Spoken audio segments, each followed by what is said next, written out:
WrestleMania season is now fast approaching, and we have a total of 6 matches that have been announced for the show. I'm going to be going through the 6 and ranking them based on how good I think they will be. We're going to start at the bottom and work our way up. So, we have the following as our 6 announced matches. We have the WWE Women's Championship on the line with Tiffany Stratton versus Charlotte Flair, Bianca Belair versus Iyo Sky for the Women's World Championship, Randy Orton versus Kevin Owens, Seth Rollins, Roman Reigns, and CM Punk all in a triple threat, Jey Uso versus Gunther, and Cody Rhodes versus John Cena. So as I said, we're going to get started at the bottom, and my worst match that I think we're going to see at Mania is Jey Uso versus Gunther. This is a very interesting match because I think it will have some good aspects to it. I think the wrestling in ring, there will be a good 50% of it. The story work, I think there will be a good 50% of it. But the other 50% adds up to 100 in itself. So you have 100% good and 100% bad. It's going to balance out to be a okay match. Now, Jey has been getting better in the ring. He's, obviously more talented now. His promo work is still great, but I don't know how that's going to help him in an when the bell rings situation. I don't think the match is going to necessarily be bad. I just don't think it's going to be a world title level worthy matchup. I do expect that it will be the result people want, although this video is not predicting these matchups, but rather predicting how good they will end up being, not their necessary victors. So I think that will help it be better in hindsight. However, I think the match itself, in the moment, is not going to be the most stellar thing out there. We move on to the number 5 slot, and at the number 5 slot, I suspect we will see Randy Orton versus Kevin Owens. Listen, this is probably going to be a really, really good match. And that's why I'm putting it here at 5. Because all the matches above it are also really, really good matches. Because Randy and Kevin have such an intense rivalry as of late.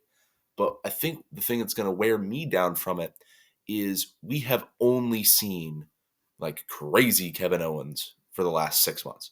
We haven't seen Randy Orton. We've seen Randy Orton cutting a promo once or twice now over the past couple of weeks. We've seen him, talk about, oh, you beat up Cody and, bad, boo. You beat up Sammy, boo. But we haven't seen anything else. I think we've seen angry KO. And even though the likelihood is the punt kick is coming, and that's going to be sweet when it does eventually happen, we've seen a ton of the crazy spots Kevin Owens is taking. Now, he could come up with something crazy for Mania, and he probably will. But I think we've seen so many that, they start to dilute a little bit. Like, imagine you have a favorite song, and you're like, wow, I love the song, I don't know, Golden Hour. And you listen to Golden Hour every day, and you hear it every day. And by the time, it's like 3 weeks in, you might start to grow a little tired of the song, right? Like, you're listening to it every day for 3 weeks. You might just like, okay, maybe I'll pause for a little bit. So you don't listen to it for about a week. When it comes back, you're like, awesome, yes, here we go. Same thing with how Kevin Owens wrestles his matches. His past 3 pay-per-view matches have all been the same, in essence, concept. Goes against, confident babyface as a evil heel, gets his butt rocked, and then ends up losing in the end. Now, yes, he did beat Sammy, but point being, he got beat up in the end. Nevertheless, it's going to be a good match, but I think we've seen a lot of Kevin Owens being crazy, so I don't think it's going to have as much effect when it happens again at WrestleMania.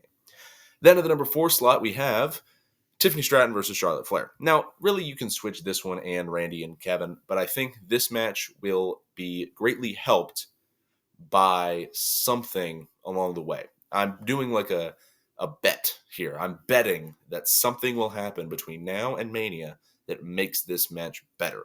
Not in the match, between it.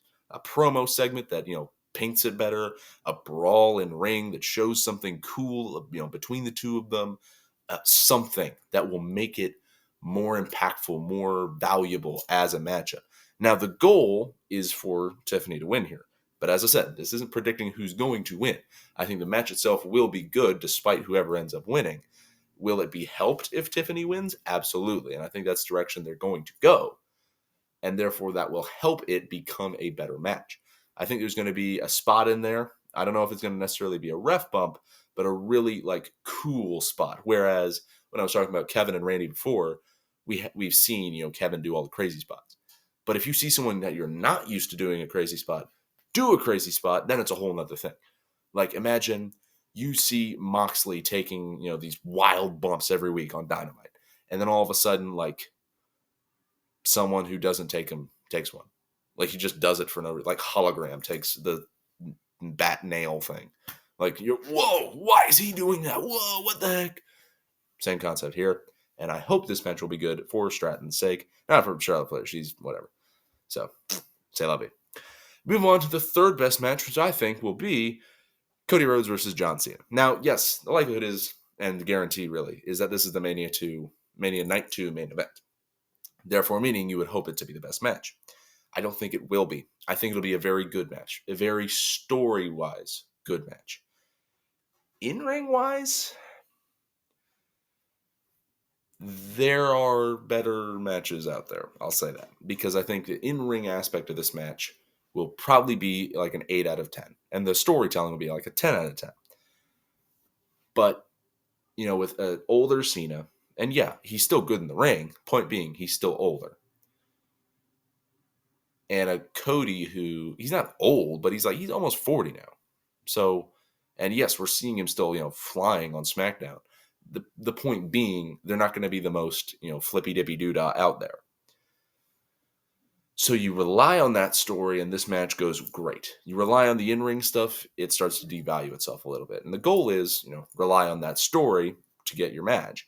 And that's what I hope and think that they're going to do, putting it in this number 3 slot. However, I think the 2 matches above it will have a better combination of the 2.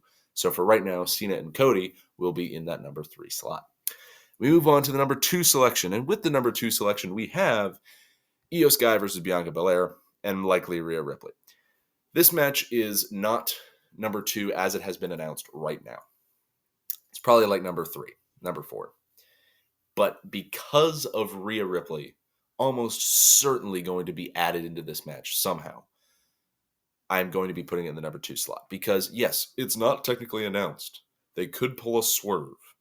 They could very well pull a swerve when they drive. But I don't think they're going to. I think Rhea Ripley is going to be in this match, and I think she is going to be a key contributor in this match, likely the one being pinned. Nevertheless, I think this match will have a ton of great in-ring work. I think that this will probably be the best in-ring match on the entire show. And I think the storytelling will work wonders as well, with Iyo being, even as the champion, not the main character. Like, if you remember back SummerSlam 2023, when it was Asuka and Bianca and Charlotte, and nobody cared about the champion in Asuka. And everybody hated it, but it wasn't, no attention was brought to it. But now with WWE being more like self-knowledgeable and like able to look in the mirror and see themselves and explain that to the audience, now you're able to actually see what that feels like for the character, like the character of, in that situation, Asuka, and then this one, Iyo, what they're feeling like as champion being neglected by the bigger stars who are taking their limelight.